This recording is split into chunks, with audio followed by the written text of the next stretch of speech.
베이직을 간단히 들어가 보도록 할게요. 주기율표. 이 주기율표는 여기 있는 친구들은 모르는 친구들은 없을 듯 싶어요.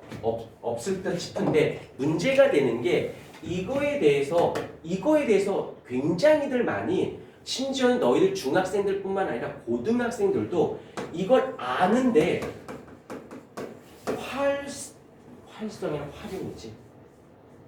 이 활용에 대해서 굉장히 약합니다. 알면 뭐해? 써먹어야 되는데 써먹질 못해. 어떻게 써먹는지를 이해를 못해서 내 오늘 수업은 얘를 안다 모른다가 아니라 일단 이런 게 있어요 라고 해놓고는 활용에 대한 이야기, 이것만 잘 되면요 거짓말 안 하고 나중에 고등학교 2학년 갔을 때 화학 단원이 총 4단원이 있거든. 그 중에 2, 3단원을 잡았다라고 할 정도로, 그 정도로 굉장히 활용만 잘 잡으셔도 서두가 좀 길었고, 자, 이제 주기율표를 보도록 할게요. 자, 머릿속에 요거는 좀 기억해 주자. 주기율표라는 말이 나오면 일단 규칙성이라는 단어, 규칙적이다라는 말. 그래서 그걸 주기적으로 그 표를 만들었다 해서 규칙성이라는 단어가 일단 외워주세요. 나중에 이해가 될 거야. 외워놓고 이해가 되면. 자, 이렇게 되는데 이제 거기 맨 처음에 나온 이제 뉴렌즈 아저씨, 그 다음에 데베라이너, 멘델레이프, 모즐리 뭐 이런 아저씨들 얘기 나오거든. 그런 것들 그냥 니네가 혼자 보면 돼요. 자, 그런데 한 말로만 하게 데베라이너는 대쌍원소설이라고 해서 세 개마다 규칙적인 뭐 성질을 갖고 있는 걸 알게 된 거야. 그 다음에 이제 뉴렌즈라는 분이 옥타브설이라서 8개마다 주기적으로 나타나더라는 거야. 규칙성이 나타나더래. 그러고 있다가 멘델레이프라고 하는 분이 있어. 자, 한번 데베라이너, 뉴렌즈, 어떤 책에서는 뉴렌즈라고 하기도, 어떤 책에서는 뉴렌즈라고 하기도 합니다. 하고 그 다음에 멘델레이프, 이런 아저씨들이 있는데 여기서 필기는 천천히 하셔도 돼요. 아야! 왜 발로 차? 이 아저씨들 알아서 내가 공부하시면 민지가 안 웃기니까 내가 웃기네. 자, 보자. 그래? 아니야. 너 민지 말고 이민지 말고. 선생님 저한테 왜 그러세요? 미안. 내 10이야. 자, 여기에서 기억할 건 뭐냐면 원자량 순으로 나열했을 때 규칙성이 나더랍니다. 여기서 중요한 단어 원자량. 근데 이 원자량이 되게 웃긴 건요. 중학교 때 고1 때까지는 원자량을 안 배워요. 알 필요도 없어요. 그런데 고2가 되면 원자량 때문에 일단 2학년 지금 미리 얘기하는 거야. 지금 까먹으셔도 돼요. 어차피 고등학교 갔을 때 그래도 들어본 경험이 있으면 회복이 돼. 이 원자량. 그러면 고2가 되면 이 원자량 때문에 아주 많이 멘탈이 무너지는데 원자량 순으로 나열을 하면 규칙성이 나타나더래요. 그런데 여기까지 이제 문제가 안 되는데, 그러다 보는데 문제가 되는 게 일부 규칙에서 적용이 되지 않는 원소들이 있더라는 거야. 여기서 중요한 단어 외우지 말고 규칙적이어야 돼. 잘 생각해보자. 4 다음이 뭐니? 그것에 대해서 고민하는 친구는 없지. 규칙적이잖아. 이해됐어? 근데 규칙적인 게 적용이 안 되는 원소가 있으면 문제가 있는 거 아니야? 라고 했는데 시간이 지나서 이제 누가 나타나냐면 모즐리라고 하는 분이 계세요. 모즐리. 이분이 여러 가지 생각을 하다가 나는 그렇다면 이 적용되지 않는 원소들을 담고 싶어서 막 이것저것 고민하다가 어떻게 이제 빨간색으로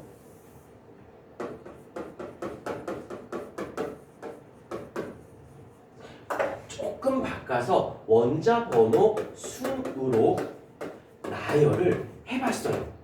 그랬더니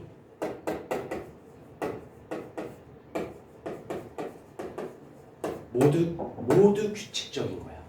약간 위배돼 적용이 안 되는 애들도 있었는데 원자 번호로 나열을 해봤더니 모두 얘도 되고 원래 것도 되더라는 겁니다. 여기까지 됐지? 그러면 여기서 여기서 이제 문제.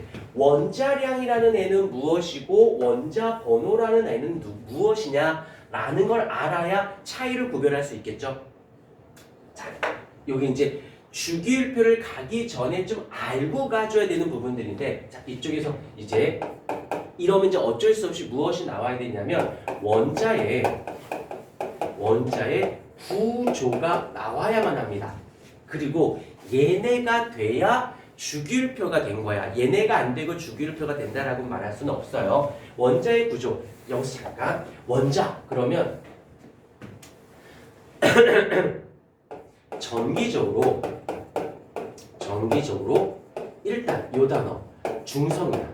이거는 누구도 부정할 수 없어요. 원자를 딱 됐더니 플러스 극 마이너스 극이 있는데 플러스 쪽에도 마이너스 극으로 안 치우쳐. 그럼 정기적 성질을 갖고 있지 않은 거지. 여기까지 됐어요. 그런데 이 안의 구조를 봤더니 어떻게 되어 있냐면 원자 핵이라고 하는 아이랑 그 다음에 전자라고 하는 아이로 구성이 되어져 있고, 원자 핵은 또다시 양성자와 중성자로, 오늘 이거 다 못할 수도 있어요. 못하면 3개 총 5개 프린트가 갈 겁니다. 3개는 개념을 위주로 한 문제가 좀 들어있는 거고 2개는 문제로만 되어져 있는 부분들인데, 아마 이번 주하고 다음 주까지, 다음 주가 12월인가 11월인가? 그렇구나. 여기 파트는 한 주에는 다 못 끝내요. 아마 보통 한 주에 한 챕터씩 끝내는데 요건 좀 중요하다 보니까 다음 주까지 이어갈지도 몰라. 자, 그래서 양성자와 중성자로 되어져 있고, 그런데 아니야, 머리 들고 머리 좀 체크 이렇게 좀 해봐. 민지야 많이 피곤하지 학생? 어제 과음했어? 쌤 앞머리 거슬려요. 거슬려요. 죄송해요. 제 얼굴도 거슬리는데 머리까지 거슬리지? 쌤.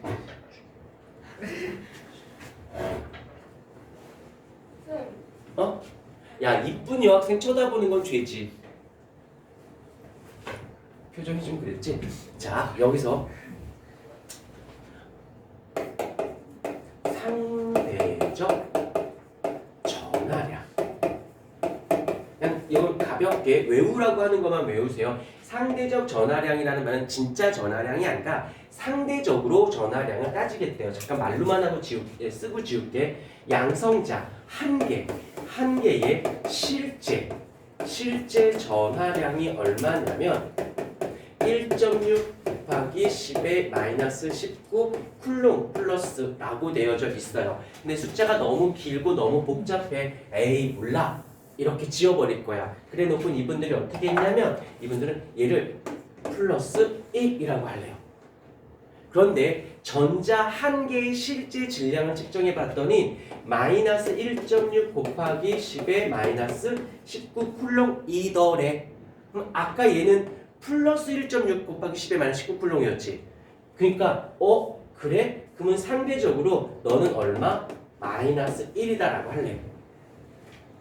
무슨 말인지 알겠지? 어차피 뭐 크니 작으니만 따지면 되는 거지 얼마를 따지는 건 아니니까. 근데 중성자는 정기적으로 전하량을 가지고 있지는 못하더랍니다. 까진 됐고, 두 번째로 갈게요. 상대적 질량.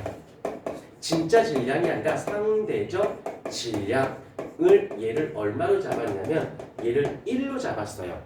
그런데 얘는 양성자에 비해서 1838분의 1밖에 안 돼. 되게 작아. 없다는 건 아닌데 너무너무 작아서 상대적인 질량은 그냥 없는 것 취급. 몇 개가 있던 너는 무시, 이런 거지. 너희들이 몸무게가 재는데 거기에 먼지가 하나, 두 개가 올라왔다고 너희들 몸무게에 변화가 있진 않잖아. 뭐 이렇게 생각하시면 돼요. 그런데 여기서 조금 조심해야 되는 게 얘가 1인데 요런 기호 본 적 있죠? 비슷하다. 거의 같다. 라는 뜻으로 살짝. 자, 그러면 하던 얘기를 계속 할게요. 지금 노랭이랑 파랭을 나눈 이유가 있어요. 자, 첫 번째 노랭이로 가볼게. 여기서 어떻게 됐냐면 이러다 보니까 지금 여기서 보자. 원자는 정기적으로 중성이라고 되어져 있어. 근데 그 안에 봤더니 플러스도 있고 마이너스도 있어. 근데 전체 값은 중성이야. 이것이 모두 다 성립이 되려면 이렇게 돼야겠죠. 양성자의 개수랑 전자의 그 개수가 같으면 중성값이 나오겠네. 이해됐습니까? 어렵진 않죠? 둘이 양성자의 개수와 전자의 개수가 같으면 정기적으로 중성일 거야. 그런데 여기서 조심해야 되는 게 같지 않을 수도 있지 않을까? 의 개수랑 전자의 개수가 같지 않을 수도 있잖아. 이렇게 같았을 때를 뭐라고 했더라? 원자라고 불렀네요. 그럼 같지 않을 때도 이름이 있을 거 아니니? 그래요. 얘를 그 유명한 이온이다라고 부르는 거야. 이온이야? 그럼 이온인가봐가 아니라 양성자의 개수와 전자의 개수가 같지 않은 걸 이온이다라고 하는구나. 근데 여기서도 마찬가지로 이건 말로만 할게. 양성자와 전자 중에서 양성자의 출입은 없는 것 취급할 거예요. 있는 경우도 있어. 빠져나가. 그럼 둘로 나뉜 거지? 그럼 핵분열. 그게 합쳐져. 핵융합. 핵분열, 핵융합이란 말을 들어봤을 텐데 거기는 양성자나 중성자가 들락날락한 걸 얘기해. 근데 여기서는 이제 양성자의 출입은 없는 걸 취급할 건데 그렇다면 같지 않는 방법에는 양성자는 그대로가 있는데 이럴 경우 있겠다. 전자를 잃었어. 그럼 같지 않을 수 있잖니? 이번에는 전자를 얻었어. 써도 같지 않을 수 있잖아.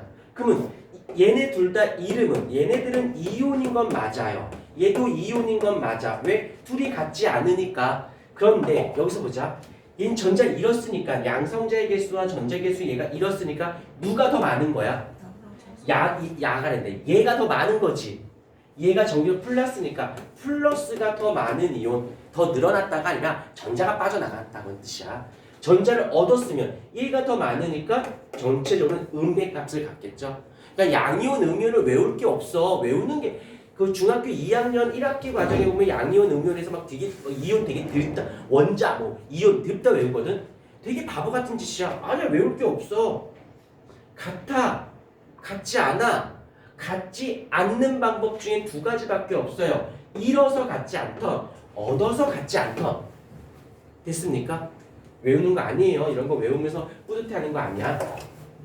자, 하던 얘기를 또 계속 할게요. 요거까지 하고 잠깐 브레이크를 걸게. 두 번째, 여기서 상대적 질량. 그런데 얘는 무시해도 되는데 얘는 무시할 수는 없어. 그래서 이제 얘네들은 어떻게 할 거냐면 이렇게 할 거예요. 양성자의 개수 더하기 중성자의 개수를 합할 거예요. 그래서 뭐라고 할 거냐면 어차피 이 원자의 총 질량이 궁금한 거잖아. 근데 거기 안에 두 개가 있으니까 그래서 얘 원자의 총 질량을 뭐라고 부를 거냐면 질량수라는 말을 쓸게요. 오케이? 약속이야. 이건 지켜줘야 돼. 어떤 건지 알겠죠? 약속이니까 지켜주기를 바라고요. 자, 그런데 여기서 아까 아니 원자량하고 원자번호 한다고 해놓고는 원자의 구조를 하면서 원자량이라는 단어, 원자번호라는 단어가 한 개도 언급이 안 되어 있지 않니? 자, 이제 연결시켜 볼게. 어떻게 됐냐? 여기 봐봐. 보다 보니까 지금 원자의 구조는 일단 흰색으로 얘네들이 있고 상대적인 전하량으로 상대적인 질량으로 조사를 해봤을 때 여기 봐봐라. 얘가 뭐가 됐어? 항상 1이라고 기준을 잡았지. 그 다음에 여기서도 양성자수와 전자수고 양성자수를 더한 게 중성자고 이러다 보니까 이렇게 이 원자를 결정할 때는 이 양성자의 개수가 되게 중요했던 거야. 그래서 사람들이 약속을 합니다. 어떻게? 양성자의 개수를 그 원소의 고유번호로 지정해요. 민채야. 민채가 누구지? 민재야. 네. 학교에서 몇 번이에요? 4번이에요. 4번이야. 왜 4번이야? 이름 순으로 했을 때 네 번째 있었지. 그래서 4번으로 된 거야. 큰 민지 학교에서 몇 번이에요? 1번이죠. 그러면 작은 민지도 1번이겠네? 강시 별로야. 강시, 정시 좀 별로야. 선생님, 우리 집사람이 정시야. 선생님 성씨 뭐예요? 나? 이씨. 네, 박씨예요? 이씨. 이씨.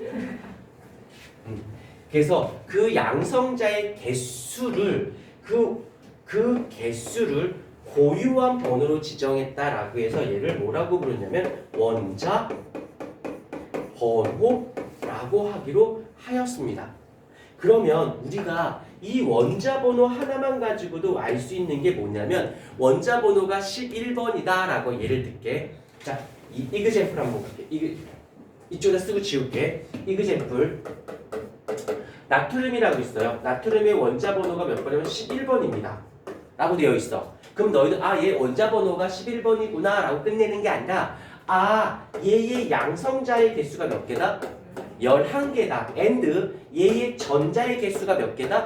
11개. 왜? 원자라고 했으니까 둘이 같아야 되잖아.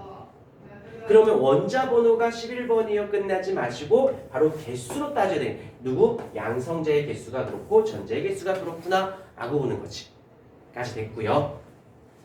자, 이번 질량수로 넘어올게요. 이렇게 둘이 더한 것을 우리는 질량수라고 하는데 여기서 이제 누가 되냐면 탄소를 예를 들어보자. 탄소의 원자 번호가 몇 번이냐면 6번이에요. 탄소의 원자 번호가 6번이라는 말은 양성자의 개수가 몇 개다? 6개인 거죠. 탄소의 원자 번호가 6번이니까 양성자가 6개고 중성자의 개수도 6개예요. 그럼 얘의 탄소의 질량수는 얼마다? 12가 되는 거지. 됐나요? 지금은 좀 더 심화 과정으로 심화가 아니라 정확히 할 때는 조금 달라지는데 이제는 여기 봐봐. 이제는 어떻게 할 거냐면 얘를 둘 더한 것을 수적 개념, 개수로 따질 때는 질량수라는 말을 씁니다. 수적 개념으로 봤을 때는 얘예요. 그런데 얘를 어떻게 할 거냐면 양적 개념, 무게적 개념, 질량적 개념, 양적 개념으로 따졌을 때는 얘가 뭐냐면 원자량이라고 부릅니다. 정확히로는 탄소만 이렇고 탄소를 갖고 다른 아이들은 탄소를 기준으로 해요. 그러니까 모든 아이가 그렇진 않지만 아무튼 지금 거기가 너무 깊어. 여기까지. 그러면 이렇게 보는 거야. 얘를 수적 개념으로 얘기하고 싶어? 그럼 질량수라고 하면 되고요. 걔를 질량적 개념으로 표현할 때는 원자량이라고 하면 돼요. 그럼 원자량은 어떻게 하면 돼? 둘을 더하면 되는 거예요. 원자 번호가 양성자의 개수니까 에다가 둘이 그냥 곱하기 2하면 돼. 이해됐나요? 근데 다시 처음으로 가보자. 일부 적용이 안 되는 애들이 있죠. 그러면 여기서 모르긴 몰라도 잘 봐. 대충 계산상 원자 번호에다가 곱하기 2하면 뭐가 되는 거예요? 원자량이 되는 거 아닐까? 자, 원자 번호가 양성자고 양성자는 거의 같으니까 중성자를 더하면 돼. 다시 말하면 얘 개수와 얘 개수가 같으니까 얘에다 곱하기 2하면 얘가 되는 거잖아. 여기까지 이해가 됐죠? 근데 대부분의 많은 수의 원자들은 둘이 질량이 같아. 근데 일부 누구 적용되지 않은 애들은 얘와 얘 개수가 같지가 않아. 그럼 둘이 이걸 곱하기 2하면 돼? 안 돼? 안 되지. 그러니까 안 되니까 여기에 적용이 돼? 안 돼? 안 되는 거였던 거야. 근데 예전에는 원자 번호라는 개념보다는 원자량이라는 개념으로만 원소들을 분석했었거든. 그러니까 그걸 하려다 보니까 자꾸 여기 안 맞는 애들이 있다라고 했죠. 그 안 맞는 애들의 이름을 뭐라고 불렀냐면 동위원소라고 불렀대요. 모르셔도 돼요. 일단 그럼 여기서 중요한 건 얘는 들어는 본 적은 다들 있었을 것 같은데 여기서 중요한 건 얘는 보통 우리가 화학을 공부하는 친구들 입장에서는 뭐라고 부르냐면 얘를 상식이라고 불러요. 알파벳이라고 생각하시면 돼요. 알파벳 중에서 Z를 까먹었어요. F가 어디 있는지 잘 모르겠어. 이러면 할 말이 없지 않니? 그 정도로 상식이고 이걸 통해서 이걸 됐어. 이랬어. 끝나는 게 아니에요. 얘를 배웠으면 왜 배운 이유가 활용이 있을 거 아니야. 활용. 얘가 어디야? 이걸 통해서 원자량이라는 개념, 원자 번호라는 개념을 끄집어 올려고. 잠깐 끊었다 가자.